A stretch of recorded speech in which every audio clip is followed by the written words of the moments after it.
My name is Samuel Bak. My friends call me Sam. I was called many names. I was called Samek when I was born, or Samunia. I was called Samuele. I was called Samuel. I was called Ziggy or Zygmunt when I was in a convent when nuns tried to turn me into a good Catholic. But these are stories of a long life and many events. But let me start from the beginning. From the beginning is about, I think, 800 years ago.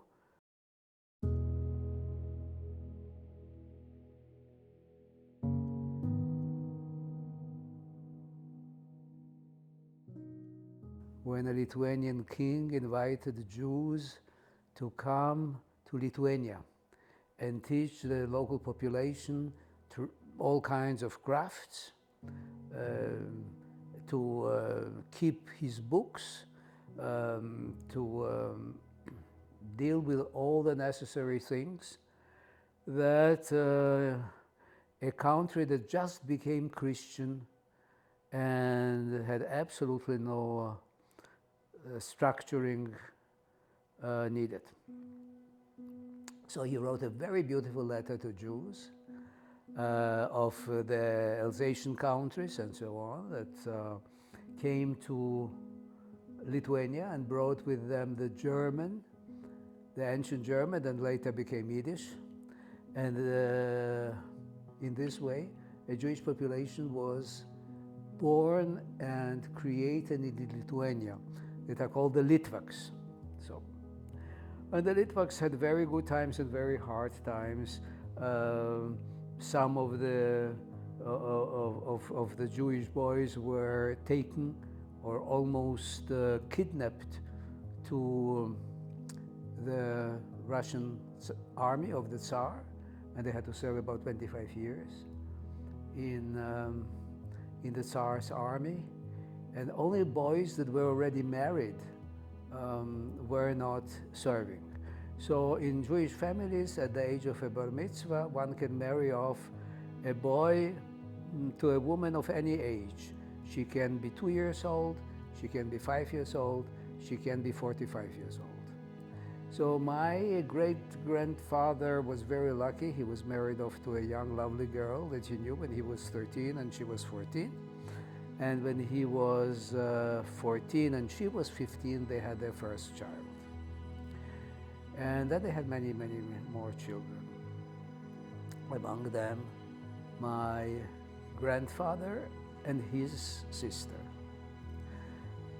Now, this all belongs very much to my life, because the sister of my grandfather, who was kidnapped by some Russians, converted, raised in a convent, and yet remained close to her family, was instrumental in saving my life during the time of the Holocaust. So as I'm telling you, the Holocaust is an enormous chapter in my life. It is a chapter in which I lost my father, my grandparents, aunts, uncles, and so on, but I survived it with my mother. And very much thanks to Aunt Janina, that little kidnapped girl who was a real angel.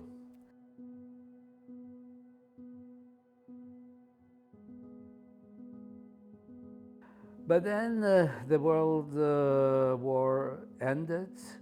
We were refugees. You don't need any photograph of me and my mother as refugees. You can use the photographs you do today of Ukrainians and the way they escape from their country. So we moved to Germany, to a DP camp, displaced persons camp in the American zone of Germany.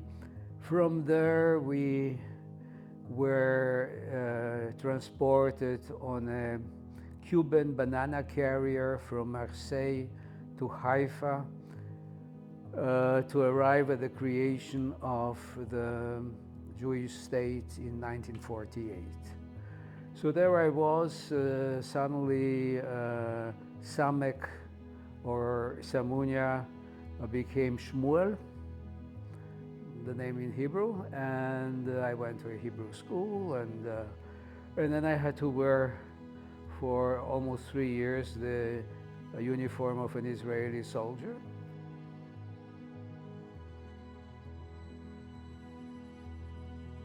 But when I left to Paris, I was decided, never ever will I return to Israel. And then I arrived to Paris and read in the newspapers that the War of the Suez has just started. So I immediately rushed to the Israeli embassy asking, well, I am certainly going to be mobilized, tell me when I have to return. No, no, they say, don't rush, don't rush. Do your studies here, the war is already over. It took about 1 week and the war was over. Okay. So in Paris, I then studied art. I was a student at the École des Beaux-Arts.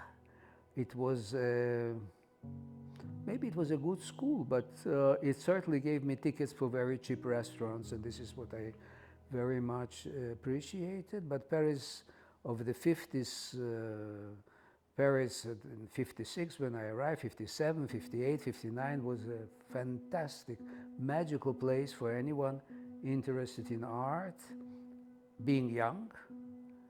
And that's where I met my first wife then. We fell very much in love. And it so happened that we then decided that we will leave everything and go to live in Israel. And in order to go to Israel, we had to pass through Italy. And in Italy, spend a couple of months with her family. And that is where a Roman gallery offered me a show in Rome. That is when my show was such a success that I had a contract with the gallery, and that is where I remained for about 7 years and became almost an Italian. From Italy, at a certain point, there were children. When my eldest daughter, Daniela, came back from the kindergarten and said to me, and we were speaking Italian, say to me, Daddy, are Jews nice people? And I asked her, well, why do you ask me that? She said, I was wondering, she said, if they are nice people, then why did they kill Jesus?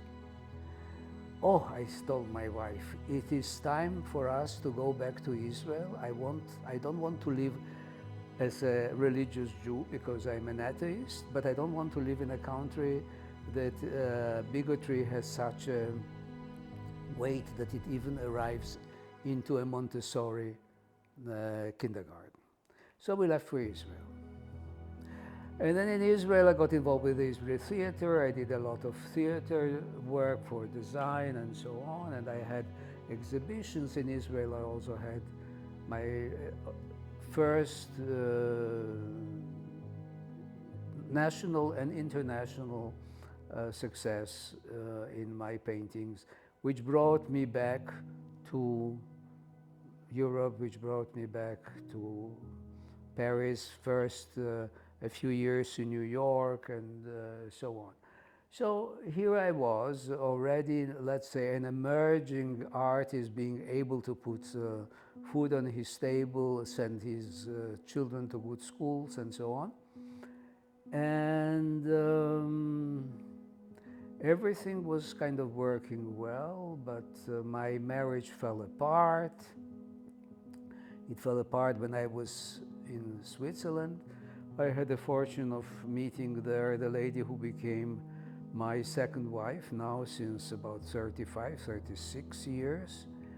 And then together with her at a certain point, we arrived to Boston.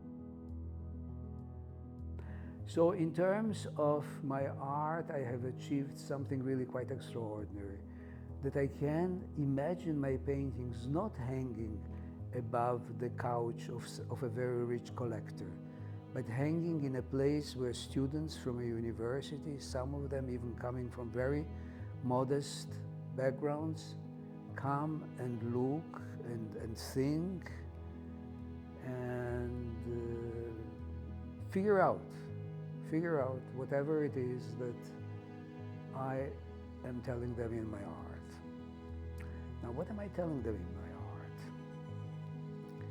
art? This is something that I try to figure out here in my studio every time. I know that all that I'm telling about my art is related to my life and to the experience of my life. Now, I began, of course, with things inspired of the early existence of Israel, with some figurative, some abstract things, and then went into more abstraction and had my success as a painter of abstract paintings. But then I somehow felt they were not sufficiently talkative, maybe because I'm a talkative person. So what I wanted to offer the people is a view of a world which is an alternative view, but is also very pertinent to what they went through. I don't think that an artist has to give very precise descriptions of what he's doing, nor can he, because there is always some magic in art that is uncontrollable. And the magic works only if other people who don't know you, have never met you before, feel somehow engaged by them. And I think that this has happened to me. There is in art something which can be very planned, which can be in some way even fabricated, knowing certain systems that work. And yet there is also something that can come up which is almost beyond the explanation or the understanding of the artist himself who creates it. And it is important to speak of what humanity has experienced. And I felt that what humanity has experienced is a fantastic subject for me to bring to the United States, because I have an old memory and it is still there. It is still there. And memory is also a very living thing, because the memory is never a thing that a folder that you bring up from your computer. Memory is a very creative thing. You speak about a certain event 10 times, and every time you will have to reinvent the story in order to tell it. So it's a living thing, and it's an engaging thing because it is living. And then I felt, when I came to meet the people of Omaha, that what my art brings to them and what it succeeded to prove that it projects into their imagination and so on. When I had my first show in Omaha, was working so well that this was a wonderful ground for me to bring over a substantial amount of my paintings and create a Samuel Bak Learning Center and Museum, which is already very much on the route of becoming what just a few years ago seemed just the dream. The wise men say that if you forget about mistakes that you or others have done, inevitably you will have to repeat them. I feel that a lot of the mistakes that were done in history are not remembered or are ignored or are simply not known or not taught to people in this country. And I'm afraid that this country may be doing a lot of mistakes. It's very hard for me to say how it is summing up my general attitude to life and the subject of hope and so on, because in my life it has changed many times. It has changed many times. But now I'm speaking from the, I don't know if it is the height or the depth of the age of 90 years. So every day that I wake up in the morning and I can get out from the bed by myself and I see that I am alive is a day which is a gift. I still believe that hope is what makes us tick. Hope is very important. We must always believe that we will find a solution to something, and the belief in a solution is sometimes the most necessary generator of the solution. Fortunately, I am not requested to be a priest, a guru, a leader, a politician, or a rabbi. I'm just a painter. So